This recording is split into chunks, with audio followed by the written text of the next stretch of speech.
ជំ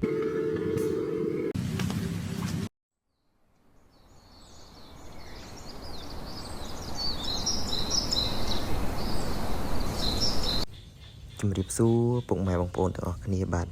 ថ្ងៃនេះគឺខ្ញុំបានធ្វើវីដេអូមួយដែលបង្ហាញអំពីសកម្មភាពនៃការបោះតង់នៅក្នុងទឹកថតសត្វស្លាបនៅទីស្នាក់ការតំបន់ការពារទេសភាពបឹងព្រែកពៅហើយនេះគឺជាទស្សនវិជ្ជានៅពីខាងមុខទីស្នាក់ការតំបន់ការពារហើយដោយសារខែនេះជារដូវវស្សាគឺទឹកចាប់ផ្ដើមឡើងលឿន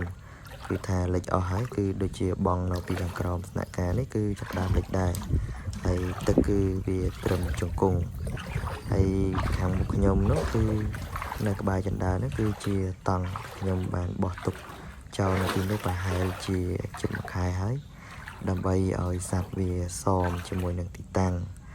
ហើយខាងមុខនោះគឺជាទ្រនំបាទគឺជាទ្រនំដែលខ្ញុំបានរៀបឲ្យសត្វស្លាបវាទុំ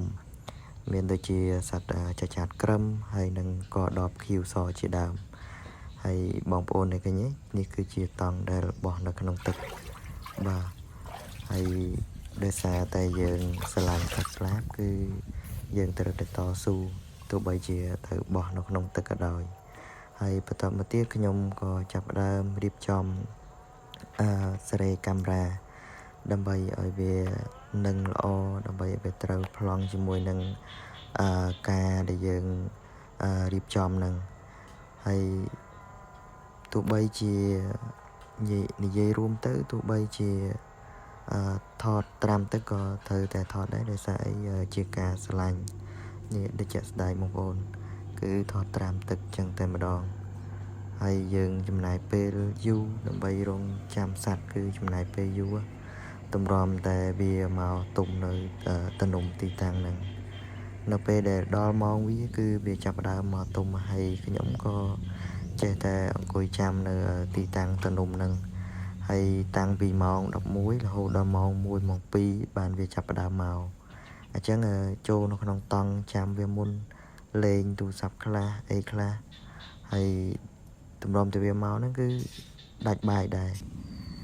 ហើយសកម្មភាពបែបនេះក៏នៅតែបន្តចាំតែស្អី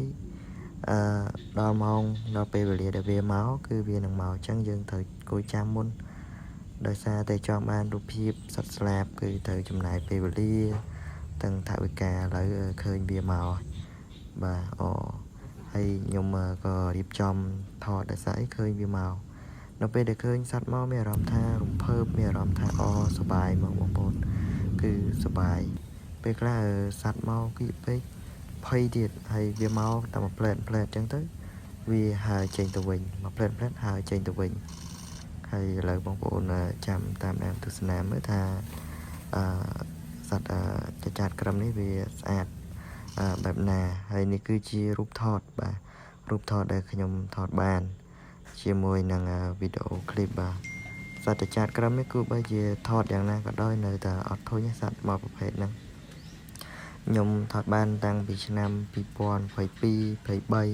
ឥឡូវ2024អញ្ចឹងថតអត់ធុញទេ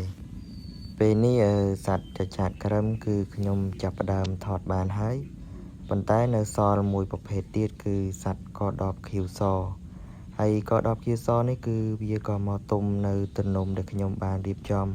ជាមួយនឹងសត្វចចាតក្រឹមដែរគ្រាន់តែថាពេលដែលវាមកហ្នឹងគឺខុសពេលវេលាគ្នាប្រហែលជាកន្លះម៉ោងឬ1ម៉ោងហើយពេលដែលខ្ញុំចាំថតហ្នឹងគឺចំពេលដែលវាចាប់បានត្រីកំភ្លែងមួយក្បាលវាមកស៊ីនៅលើតំណុំដែលខ្ញុំបានរៀបហ្នឹង